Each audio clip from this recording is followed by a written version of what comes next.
Assalamualaikum warahmatullahi wabarakatuh. Alhamdulillahirrabbilalamin. Wabihi nasta'inu ala umuri dunya waddin. Wassalatu wassalamu ala ashrafil anbiya'i wal mursalin Sayyidina wa maulana Muhammadin wa ala alihi wa sahbihi ajma'in. Wala hawla wala quwwata illa billahil aliyyil azim. Rabbi shrah li sadri wa yassir li amri wahlul 'uqdatam min lisani yafqahu qawli. Amma ba'du. Yang terhormat Ibu Hani Hidayati SPD selaku dosen pengampu mata kuliah pendidikan agama Islam, dan yang saya hormati teman-temanku semua yang berbahagia. Pada kesempatan yang baik ini, marilah kita panjatkan puji dan syukur kehadirat Allah Subhanahu wa Ta'ala atas nikmat dan hidayahnya, sehingga kita senantiasa dalam keadaan sehat dan berbahagia. Salawat serta salam kita haturkan kepada junjungan Nabi Agung Nabi Muhammad SAW. Semoga kita mendapatkan syafaatnya di yaumul qiyamah kelak. Amin. Perkenalkan, nama saya Rara Melia dengan NIM 202435019 dari program Studi Pendidikan Matematika.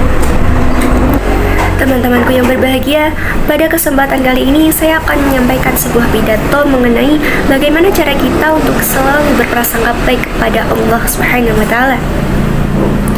Pernah gak sih teman-teman itu merasa kecewa saat harapan teman-teman itu tidak terwujud? Bahkan teman-teman merasa marah karena keinginan teman-teman itu tidak terkabulkan. Perasaan tersebut adalah hal yang wajar. Namun, sebagai seorang muslim, kita dianjurkan untuk senantiasa berprasangka baik kepada Allah Subhanahu wa Ta'ala. Dalam surah Al-Baqarah ayat 216 yang bunyinya, Kutiba alaikumul qitalu wa huwa kurhun lakum wa asa an takrahu syai'an wa huwa khairul lakum wa asa an tuhibbu syai'an wa huwa syarrul lakum wallahu ya'lamu wa antum la ta'lamun. Artinya, diwajibkan atas kamu berperang, padahal itu tidak menyenangkan bagimu. Tetapi, boleh jadi kamu tidak menyukai sesuatu, padahal itu baik bagimu. Dan boleh jadi kamu menyukai sesuatu, padahal itu tidak baik bagimu. Allah mengetahui sedang kamu tidak mengetahui. Pada ayat ini jelas menjelaskan kepada kita bahwa hal-hal yang mungkin kita anggap baik belum tentu baik untuk kita. Begitupun sebaliknya, hal-hal yang menurut kita itu buruk belum tentu benar-benar buruk bagi kita. Allah Subhanahu wa Ta'ala yang mengetahui apa yang terbaik bagi hambanya. Teman-temanku semuanya yang berbahagia, mari kita renungkan sejenak saat kita dihadapkan sebuah masalah. Kita seringkali berpikir bahwa Allah itu tidak adil kepada kita. Kita seringkali berpikir bahwa Allah itu telah melupakan kita. Padahal Allah itu sedang menguji hambanya. Allah itu sedang menguji keimanan kita. Atau bahkan Allah itu sedang menyiapkan sesuatu hal yang baik untuk masa depan kita.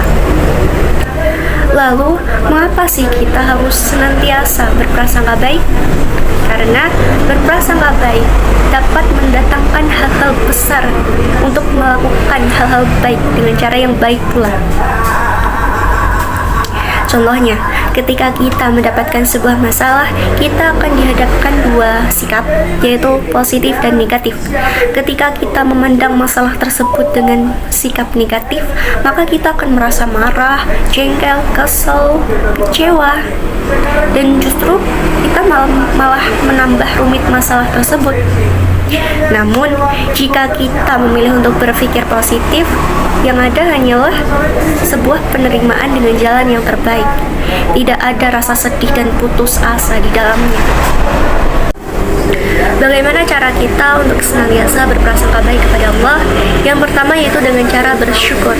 Bersyukur atas nikmat yang Allah berikan kepada kita.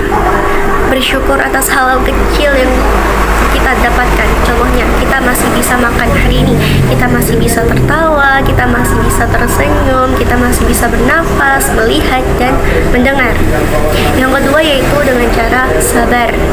Sabar atas ujian yang Allah berikan kepada kita. Kita memiliki keyakinan bahwa Allah membawa kita sejauh ini bukan hanya untuk kegagalan. Mungkin ada gagal, tapi kita memandang kegagalan tersebut sebagai suatu proses untuk menuju kesuksesan. Yang ketiga yaitu dengan cara berdoa. Kita senantiasa berdoa kepada Allah dan yakin bahwa doa yang kita munajatkan setiap harinya akan diijabah oleh Allah, karena Allah itu sesuai prasangka hambanya. Kita yakin bahwa Allah akan memberikan sesuatu hal yang terbaik bagi kita. Nah, yang keempat yaitu bergaul dengan orang-orang yang positif agar memberikan pengaruh yang positif juga.